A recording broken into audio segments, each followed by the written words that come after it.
sizwe ukuthi asiyidosele. Ngenxa yokungqongqoshe babo. Wenzile noma ayenzanga, kodwa nje sizoyidosela nje thina wethu kuphela. Masike sadosa kahle ubukhosi nokungqongqoshe babo. Uzobona yonke into esiyidingayo. Uyasho ehlele ukuthi nabo abantu beyidose emhlabeni bo. Bayidosela ubukhosi bami. Ayikho umuntu into abayisho manje bathi ubukhosi nje ukuthi ngiyinkosi, bathi ukuthi ngiyinkosi. Ayikho into abayidusayo. Oh yes. Hallelujah. Ngiyakholwa manje ngisiwe uJesu wayenzela umusa impilo yami. Hallelujah.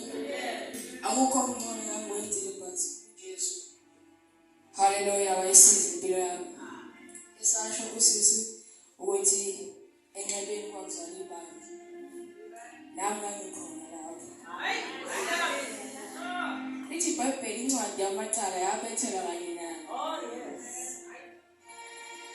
Hallelujah. Uma ngempela bazalwane umuntu othi emenza isono ahluleke ukuzivuma. Because leba ngeke sikhohlise sayikhohlisa ngenxa ngisho saphila ngisho ukuvuma isono. Sitshela ukuthi uma sikhohlisa abantu sikhohlisa noNkulunkulu. Uma unebhadi uhluleke ukuvuma isono umuntu bese siyahlula noNkulunkulu. Because uNkulunkulu uyasibona. Singayikhohlisi bazalwane.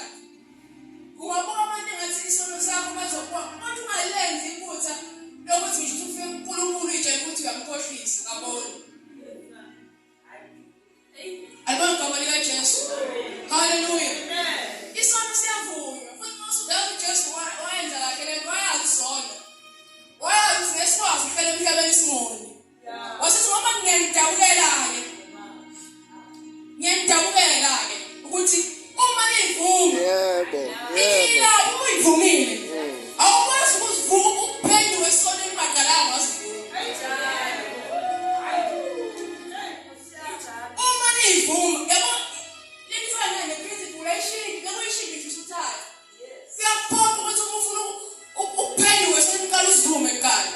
Futhi nakhona ngeke uzivume ungadalanga wayibona usesonweni. Kunzima ukuvusa umuntu yomule engadalanga wayibona. Hallelujah. Ngifuna sibe labo abantu abasha labo uNkulunkulu abafunayo. Sazi ukuthi uma sona sona vele. Futhi angisho tasoneni kodwa mawenzela sona asiqale sivume kuqala bese siyaphila. Yebo. Masuphendukile bese uyasuka leso sona. Yebo. Because awukwazi ukwenza inesono bese uyavuma bese ubuyela kusona. Lithi iBhayibheli uOriya ngenkathi uphawula kaNkulunkulu uphuma bayona uOriya wasala yena. Bathi abantu laba bephuma bayona amabutho akhonke yena wasala. Nalento ukuthi makuyona usale wena iyona ekholela esonweni. uDavida ayisimama uNkulunkulu azalale nomkaOriya. Uyena wayekholela esilingweni, waya yena esilingweni. Ukuba kuthiwa waphuma wayona simthole sesilingweni. Hallelujah. Amen. Simthole sesilingweni lesa. Bayalwa lapho uDavida uzubona ngempela. Kuyasho into ngiyakuthi ngoba ngihlela mina ngabe ngwenye indawo.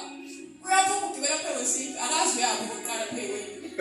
Because usendaweni wrong vele. Ugibela phezu kwesipho uzubona uNkulunkulu yakhe. Uthi mbizeni, babuza ukuthi akene uNkulunkulu lo. Uzubona abantu begeza usalelene empini kuyona. Hayi. Esizona singena kuzona hayi ngoba siba uNkulunkulu ithina esindontsile sayiholela kuzona. Akuyena uNkulunkulu sifakile. Lithi iBhayibheli uDavida walela nomkaOriya wakhulela. Uma ekhulela ufika incwadi bayiletha kuDavida uthi uNkulunkulu mkhulela. uDavida usezama ukufika isiphambeko sakhe.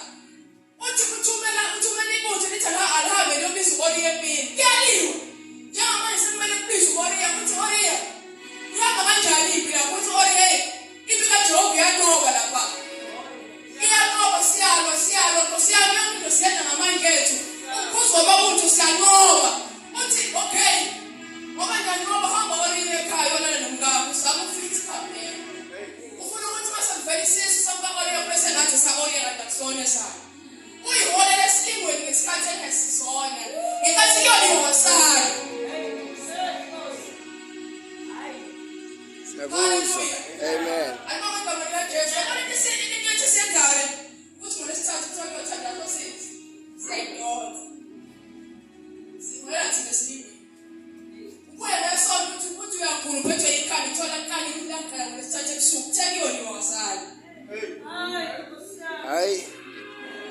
Ngiyakuzwa.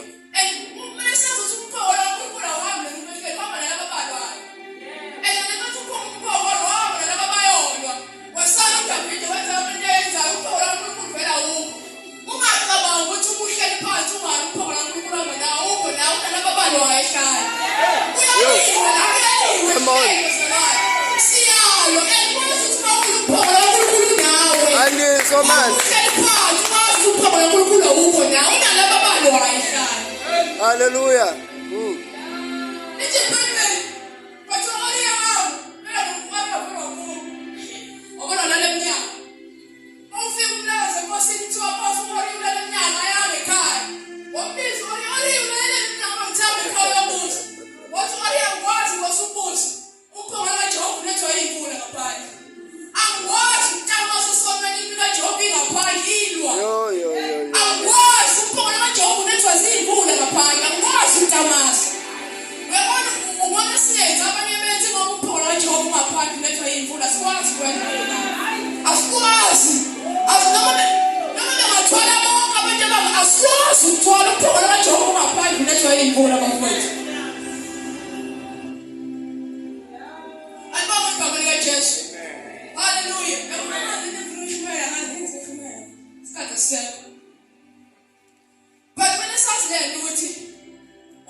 Ngiyakuzwa.